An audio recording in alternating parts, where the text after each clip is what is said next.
사랑하는 성도님들, 사도 바울이 고린도 교회 교인들을 향해서 자신의 정체성을 무엇이라 얘기했느냐면 나는 그리스도의 향기라 그렇게 했어. 그리스도의 향기라.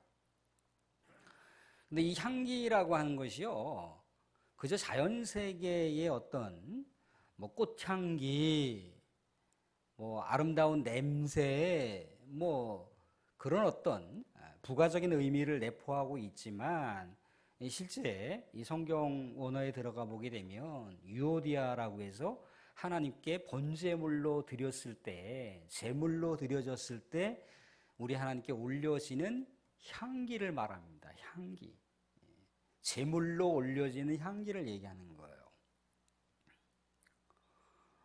그러니까 어떻습니까? 우리 믿음의 사람들에게는 우리 하나님을 향한 제물의 향기가 나야 되는 거죠. 사도 바울이 로마서에서 뭐라고 얘기합니까? 내가 하나님의 자비하심으로 너희에게 권하노니 너희 몸을 어떻게 해요? 하나님이 기뻐하시고 거룩한 산 제물로 드리라. 산 제물로 드리라. 하나님께서 기뻐하시고 거룩한 산 제물로 드리라. 그게 어떻게 가능한가요? 우리는 예수 그리스도의 희생 제물을 통해서 하나님의 백성이 되었거든요. 늘 언제나 오늘 찬양대에서 그렇게 고백한 찬양처럼 예수님이 우리의 친구시잖아요. 우리가 영원히 의지할 분이시라는 겁니다. 그분을 의지하고 친구 되신 예수님과 동행하면서 이렇게 하나님께 예배드린다라고 하는 것. 그러면 하나님께서 우리들의 이 예배를 그리스도의 향기로다가 받으신다는 거예요. 예수님과 동행하는 삶을 살게 됐을 때. 근데 믿음의 사람들에게도 보면 그리스도의 향기가 나야 되는데 그리스도의 향기가 안 나고 악취가 나는 경우가 있어요. 그죠? 악취가 왜 날까요? 믿음의 사람들에게 친구 되신 예수님과 동행하지 못할 때. 하나님의 믿음의 사람이라고 한 정체성을 잊어버릴 때. 그때는 악한 냄새가 풍기는 거예요. 언제나 예수님을 마음속에 품고 한마디 한마디 하더라도 규모 있는 말을 하거나 행동을 하더라도 규모 있는 행동을 하거나 표정을 짓더라도 아름다운 표정을 짓는다든가 그러면 자연스럽게 그리스도의 향기가 묻어날 수가 있다는 거예요. 아브라함 링컨이 40이 넘으면 자기 얼굴에 책임을 지라 그랬잖아요. 그죠? 근데 우리 믿음의 사람들은요, 40이 넘어가면 자기 신앙의 모습에 책임을 져야 돼요. 얼굴에 자연스럽게 그리스도의 향기가 묻어나야 되는 거예요. 쉽지 않지만 다시는 우린 또 삶을 정돈하는 거죠. 이렇게 예배를 드리고 기도를 드리고 또 말씀을 묵상하면서 아이고야 내가 우리 하나님과 조금 멀리 떨어져 있는 삶을 살았는가 보다 그러면서 내 삶의 방향을 이렇게 추스리는 거예요. 내 삶의 모습을 다시 우리 그리스도 안으로 들어오게끔 하는 거란 말이죠. 우리는 그렇게 살아갑니다. 완전하게 살아갈 수 있는 사람 단 한 사람도 없어요. 완전하게 살아갈 것 같으면 예수가 필요가 없는 것이고 예배가 필요 없는 거죠. 다 불완전한 요소를 우리가 갖고 살아가요. 언제 어떻게 한치 앞도 내다볼 수 없는 우리의 삶의 모습이지만 그럼에도 내가 우리 주님께서 주신 그 놀라운 사랑과 은혜를 덧입어서 내가 믿음을 한 걸음 한 걸음 뚜벅이처럼 또 이렇게 지향해 나가게 됐을 때 어느새 우리의 인생은 우리 주님께서 늘 언제나 동행하는 인생이 된다는 거예요. 늘 언제나 마음속으로 예수님을 품으시고 예수님의 향기를 또 그리스도의 향기를 우리의 삶 속에서 풍성하게 발산하실 수 있기를 주님으로 축원드립니다. 사랑하는 성도, 오늘은 표적의 향기에 대한 내용들을 가지고 말씀을 나누고자 합니다. 요한복음을 보시게 되면 예수님께서 이적 사건을 일으킨 모습을 볼 수가 있어요. 근데 그 이적 사건 자체가 목적이 아니라는 거죠. 그죠? 그 이적 사건을 통해서 우리 주님께서 이야기하고자 하는 바가 있다는 거예요. 이 요한복음을 기록한 요한이 뭔가 이 안에 의미를 갖고 뭔가 목적하는 바가 있다는 거예요. 우리가 이 김천에서 중부고속도로를 타든지 경부고속도로를 타든지 부산을 간다고 생각을 해보세요. 그럼 딱 고속도로 진입할 때 대구 부산이라고 하는 이정표가 딱 찍혀 있어요. 그죠? 근데 이정표가 찍혀 있다고 그곳이 대구라거나 그곳이 부산은 아니잖아요. 그죠? 방향성을 가리킨다는 거예요. 그죠? 그래서 뭐 몇십 킬로만 가면 대구, 몇십 킬로만 가면 뭐 양산이나 부산이 나오고, 이제 그렇게 이정표를 보면서 우리는 그 목적지를 향해서 갈 수가 있다는 거죠. 그렇듯이 예수님께서 보여주시는 이 이적이라고 하는 것은 무엇인가 목적이 있다는 거예요. 목적한 바가 있다. 목표가 있다는 거예요. 그래서 이 표적을 사인이라고 한단 말이에요. 사인. 뭔가 이정표, 무엇인가 앞을 내다보는 어떤 표지판이라는 거예요. 그곳을 향해서 갈 수 있는 표지판. 그러니까 예수님의 이적을 딱 일으켰다고 해서 이 이적에 제한되면 안 된다는 거예요. 예수님께서 중풍병자를 치료해 주셨습니다. 걷지 못하는 자를 치료해 주셨어요. 와, 예수님 대단하신 분인데 거기에 머무르지 말라는 거예요. 예수님이 과연 내 인생의 주인인 것까지 바라봐야 된다는 거예요. 내 인생의 총체적인 삶을 책임지시는 분이고 내 인생의 삶을 풍성하게 채워주시고 정말 전인적으로 내 인생의 미래의 비전을 주실 수 있는 분, 그런 분이 바로 예수라고 하는 것을 우리가 알고 깨닫고 믿기까지 하라고 하는 것, 그게 표적의 목표 지점이라는 거죠. 오늘 우리가 너무나 익히 잘 알고 있는 가나 혼인잔치 이야기예요. 그런데 오늘 저는 혼인잔치 이야기에서 여러분들이 그동안 알고 있는 그런 내용으로 말씀을 전하고 싶지 않습니다. 가나 혼인잔치의 분명한 것은 혼인잔치고, 혼인잔치는 우리가 누구나 다 알다시피 어떤 날입니까? 기쁨이 충만한 날이에요. 웃음이 충만한 날이고요. 사람의 흥과 흥이 서로 이렇게 교감하는 날이란 말이죠. 그런데 그렇게 기쁨과 웃음과 즐거움과 환희가 충만한 그 흥을 가장 그 빛나게 해줄 수 있는 매개체가 뭐냐면 포도주였던 거예요. 포도주. 그러니까 그 당시에 유대인들의 혼인잔치가 일주일 정도 진행이 됐거든요. 일주일 정도 진행이 됐으니까 일주일 동안 그 포도주가 풍성하게 공급이 돼야 되는 거예요. 근데 막 이제 잔치를 하면서 사람들끼리 흥에 겨우고 또 행복을 겨우고 또 축복하고 축하하고 그런 자리에 이 포도주라고 하는 음료가 계속해서 이제 공급이 되는 상황 가운데 예수님의 어머니가 딱 보니까 뭐가 떨어졌습니까? 포도주가 떨어졌어요. 근데 이것을 어떻게 했던가요? 예수의 어머니가 예수님한테 가서 포도주가 떨어졌던다 그렇게 얘기를 했는가 봐요. 근데 예수님이 뭐라고 얘기하십니까? 아니, 이 혼인잔치에 포도주 떨어진 거하고 나하고 무슨 상관입니까? 지금 할 수 없어요. 이렇게 얘기를 하는 거예요. 근데 이제 예수의 어머니가 이 잔치집에 여러 또 사람들에게, 허드렛 일을 돕는 사람들에게 예수님이 어떤 것을 명령하든지 순종하여 따르라 그렇게 지침을 내려놔요. 예수님께서 그 허드렛 일을 돕는 사람들에게 저기 그 정결 예식을 위해서 준비한 저 항아리에 물을 떠다가 그 잔치를 총괄하는 연회장에게 갖다가 떠다 줘라 그렇게 하니까 이 허드렛 일을 하는 사람들이 순종하여 그 정결리의 물을 연회장에게 떠다 줬더니 뭐라고 돼 있다고 그랬습니까? 물이 포도주가 되었대더라 그렇게 하고 있어요. 그죠? 그럼 우리는 여기 생각해 보세요. 상식적으로 아니 그러면 예수님께서 정결리의 물이 포도주는 아니잖아요. 그죠? 그 물을 허드렛 일을 하는 그 하인들에게 떠다가 주라고 했고 그 하인들이 순종했기 때문에 그것이 기적이 되어서 포도주가 되었다. 그럼 이 이야기의 교훈은 뭐가 돼야 되는 거죠?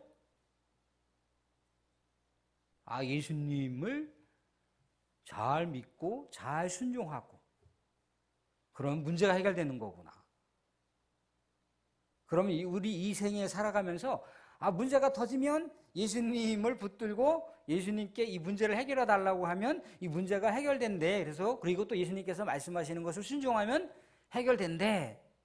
그러니까 이야기의 교훈이 될 수가 있어요. 근데 그 교훈이 물론 빗나간 것은 아니지만 이 교훈이 이 표적 이야기의 목적이 아니라는 거예요. 그럼 여러분들의 생애 속에 삶의 결핍이 생겼어요. 그죠? 문제가 생겼습니다. 그럼 그 기도하면 곧바로 다 해결되나요? 다 응답 받습니까? 곧바로? 응답이 안 되는 게 더 많을걸요?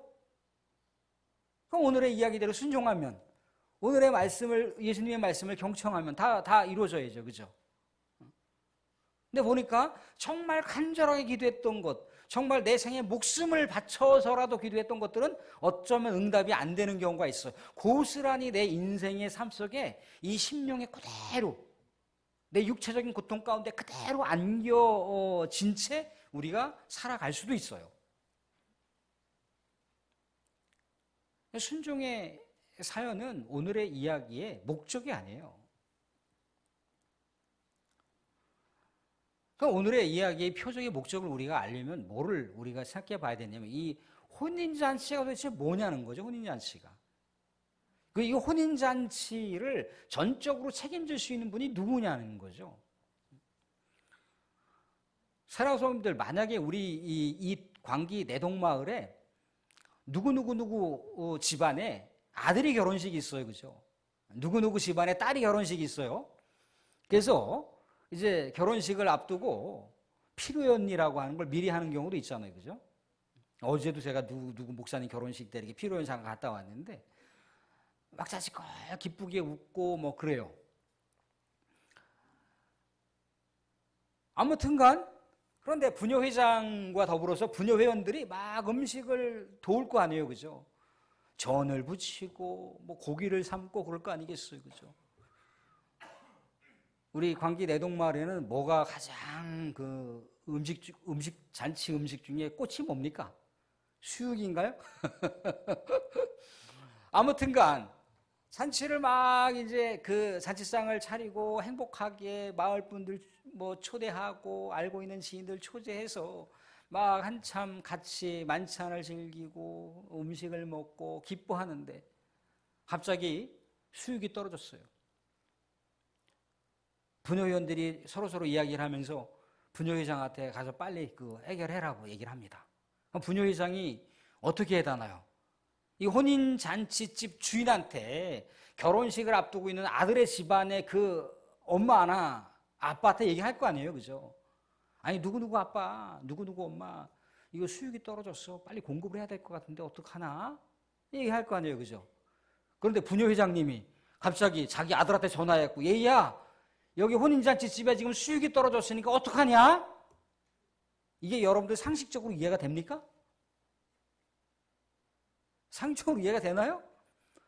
혼인잔치 집에 지금 포도주가 떨어졌는데 이 혼인잔치 집 그 주인한테 얘기를 해야 되는 거잖아요. 그죠? 혼주한테 얘기를 해야 되는 거잖아요. 그죠? 근데 왜 나닷없이 예수님한테 야 포도주가 떨어졌단다 얘기합니까? 그래서 어떤 분들은 그런 얘기를 하시더라고요. 아, 예수님이 원체 그 술을 많이 드셨던 분이잖아. 포도주를 즐기셨던 분이니 베드로를 생각해봐. 그 다혈기질인 그 야고보와 요한을 생각해봐. 말술은 먹을 걸. 그 제자들이 와서 먹었으니 일주일 먹을 거 그냥 하루 이틀에 그냥 다 동네 버린 거 아니야. 그러니까 사람들이 예수한테 그거 포도주 책임지라고 그랬기 때문에 예수님의 어머니 예수님한테 가서 얘야 포도주가 떨어졌으니까 네가 책임져라 그렇게 얘기했을 것이라고 얘기하는 분들도 있어요. 우스갯소리겠지만 상식적으로 이해가 됩니까? 자기 집에 아들한테 전화해갖고 포도주 떨어졌으니까 해결해, 음식 떨어졌으니까 해결해, 이게 말이 되나요? 근데 오늘의 이야기는 혼인잔치라는 거예요. 혼인잔치. 혼인잔치는 이 결혼이라고 하는 것은요 구약 성경에 이사야 나중에 한번 시간 되시면 찾아보세요.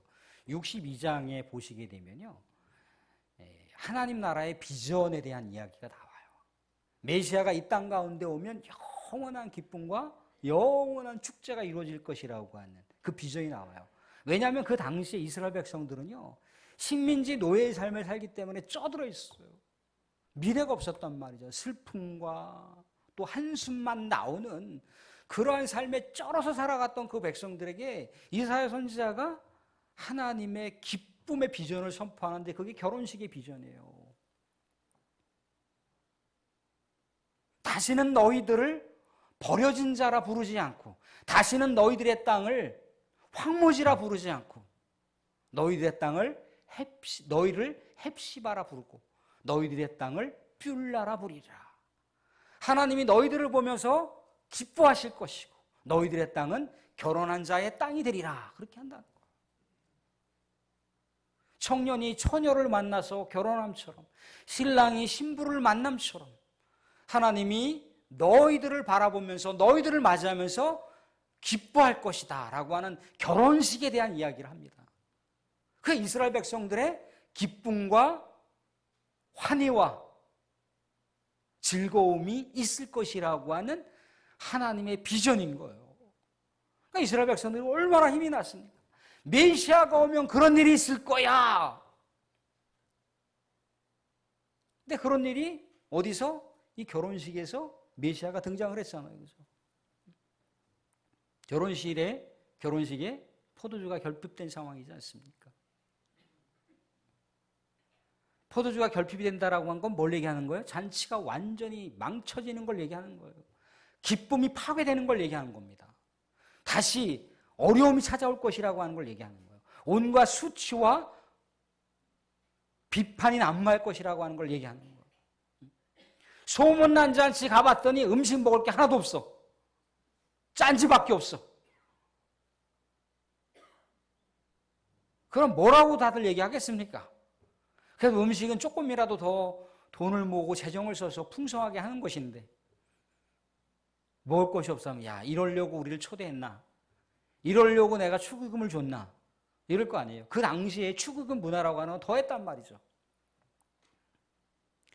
망쳐질 수밖에 없고 파괴될 수밖에 없는 그 기쁨의 요소 가운데 예수님이 있으시면 뭐라는 거예요? 영원한 기쁨이 보장된다는 거예요. 영원한 즐거움이 보장된다는 거예요. 영원한 환희가 보장된다는 거예요. 결국 이 결혼식을 총체적으로 주관하시는 분은 누구라는 겁니까? 예수님이시라는 거예요. 이 결혼식은 뭘 얘기하는 거라고요? 하나님의 나라 천국을 얘기하는 거예요. 천국을. 그러니까 곧 말하자면 우리가 이 세상을 살아가다 보면요, 우리는 정말 내일이 어떻게 될지 몰라요. 북한에서 위성이라고 쏘아 올리잖아요, 그죠? 근데 위성에 이 한반도를 촬영할 수 있는 모든 것들을 다 실어 날릴 수도 있고요. 그 안에 뭐를 하나 장착하면요, 난리가 날 수가 있는 거예요. 또 어떻습니까? 우크라이나의 전쟁을 왜 우리가 주목하면서 기도하기를 원하냐면, 우크라이나는요, 서방의 많은 연합 세력이 그 우크라이나를 지지하고 있어요. 이 전쟁에서 만약에 패배하게 된다, 그러면 어떻게 되는 건가요? 엄청난 위협과 엄청난 파괴적인 미래가 아마도 불을 보듯 뻔하니 나타난단 말이에요. 이 전쟁을 패배하면 안 되는 거예요. 그래서 이 한반도도 직격된단 말입니다. 우크라이나의 패배는 곧 뭘 얘기하는 거예요? 북한이 우리를 들어올 수 있다라고 하는 걸 얘기하는 거예요. 누구를 인정받아서? 러시아와 중국한테 인정받아서 얼마든지 들어올 수 있다는 거예요. 패배면 안 되는 전쟁이에요. 언제 어떤 일이 날아갈지 몰라요. 혹시 서울에 갔다 오신 분들 뭐 문자 받으셨는지 모르겠지만 서울에 그 위성을 쏘아할 때 난리 났다며요. 대피하라고 사이렌 울리고. 언제 어떻게 우리나라에 그런 일이 일어날지 모르는 거예요. 서울에 한 발 터지고 저쪽에 대전 한 발 터지고 대구에 한 발 터지고 김천에 한 발 터지면 쑥대밭 되는 거예요. 언제 어떻게 될지 모른다는 거예요. 그런데 당장의 문제가 해결될 수 있는 건 아니지만 메시아라고 하는 분이 이 땅 가운데 오셨다라고 하는 건 뭘 얘기하는 겁니까? 우리 하나님의 백성들에게 영원한 기쁨, 영원한 비전이 있다라고 하는 것을 제시한 거예요.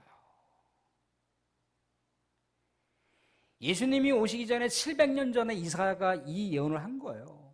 혼인잔치가 있을 것인데 그 혼인잔치에 예수님께서 이 땅 가운데 성육신하여 오시게 되면 모든 백성들은 기쁨의 날이 도래할 것이다라고 하는 걸 얘기했단 말이죠. 그런데 그 기쁨의 날이 이사야가 선지자가 예언했던 700년이 지난 다음에 예수님이 오신 거잖아요. 그러니까 이 혼인잔치에서 얘기하고자 하는 바는 예수님이 오셨다는 거예요.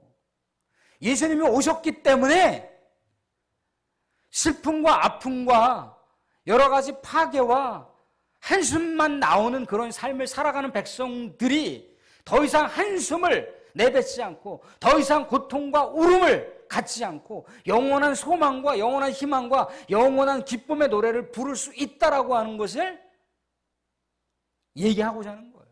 누구 때문에? 예수님 때문에. 자, 이 완성이 어디서 이루어집니까? 요한계시록에 가면 이루어져요. 요한계시록에 가면. 요한계시록의 19장에 가보면요, 어린 양의 혼인잔치가 있습니다. 그 혼인잔치에 믿음의 사람들이 어린 양 예수 그리스도와 더불어서 기쁨과 환희의 막 노래를 부르는 장면을 우리가 볼 수가 있어요. 왜 요한계시록에서 이것을 왜 제시한 이유가 뭡니까? 지금도 그 나라, 그 하나님의 나라, 그 천국에서는 우리보다 먼저 가셨던 분들이 그렇게 예수님과 더불어서 찬양과 경배를 하나님 앞에 부리고 있다는 거예요. 죽어서만 가는 그곳이 아니라 여기서도 그렇게 예배를 드리고 있잖아요. 그죠? 이게 그림자라면 진짜 실체는 거기서 이루어지는 거예요.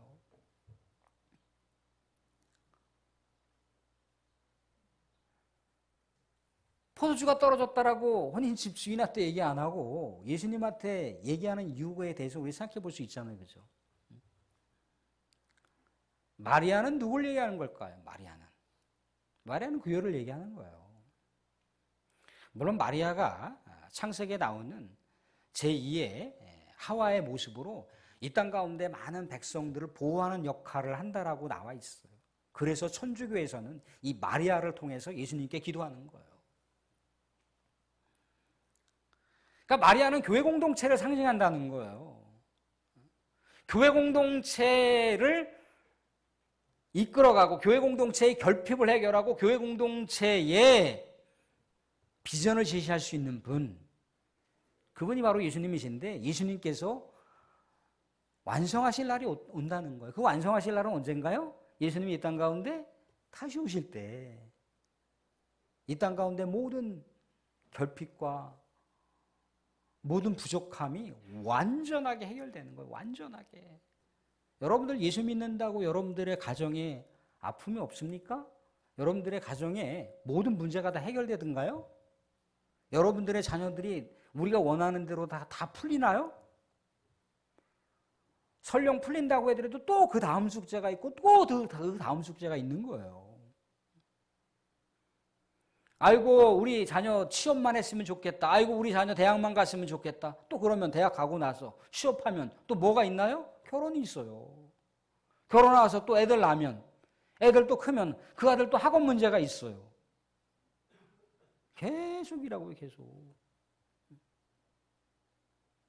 하나하나의 사안들을 예수님께서 일일이 다 응대하실 수 있고 다 응답하실 수 있는 분이라고 하는 것을 우리가 믿음으로 고백하는 것인데, 그런 어떤 저 차원으로 땅의 문제만을 해결하는 분으로가 아니라 우리의 모든 인생을 영원토록 책임지시고 보장하실 분이 바로 예수님이라고 하는 걸 고백하도록 이 혼인잔치의 이야기가 나와 있는 거예요.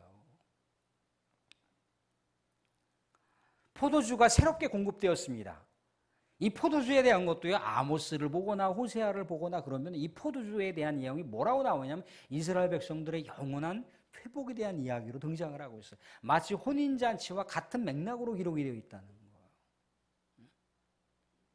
포도주가 풍성하게 맺혀질 것이라고 하는 얘기를 해주고 있어요.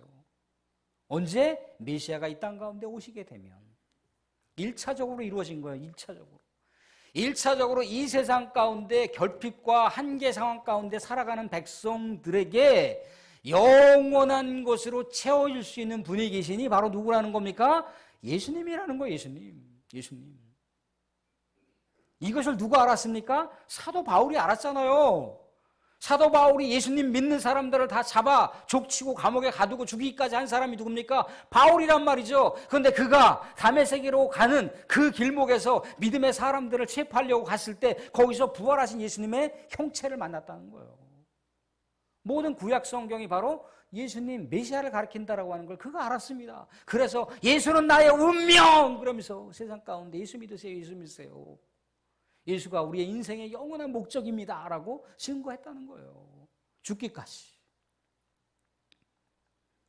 사도 요한도 마찬가지인 거예요. 사도 요한도. 그 엄청난 파괴적인 성격과 기질의 소유자가 예수님의 사랑을 경험하고 죽기까지 예수님의 사랑을 증거했잖아요.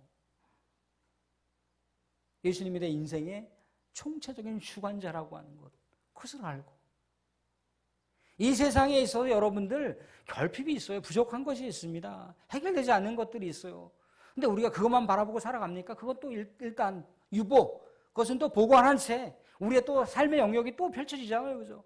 그렇지만 우리의 이 결핍 요소와 또 다른 삶의 모든 또 다른 여러 가지 측면에서 또 앞뒤에서 나타나는 그런 모든 상황까지도 다 일일이 다 알고 계시는 친구 되신 예수님이 우리의 뭐라는 겁니까? 우리 인생의 메시아라는 거예요. 우리의 구원자라는 거예요.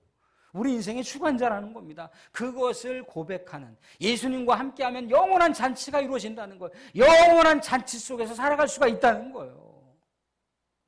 그 영원한 잔치가 아직은 완성되지 않았지만 예수님이 오시면 완성된다는 거예요. 그래서 슬픔을 견딜 수가 있는 것이고 결핍을 이겨낼 수가 있는 것이고 부족함 속에서도 우리가 미래에 다시 오실 예수 그리스도께서 온전하게 완전하게 이루실 그 하나님의 나라 혼인잔치가 있을 것이라고 하는, 혼인잔치의 기쁨이 영원토록 계속될 것이라고 하는 것이 있기 때문에, 그 비전이 있기 때문에 현재의 삶 속을 우리가 꾸역꾸역 한 걸음 한 걸음 나갈 수가 있는 거예요.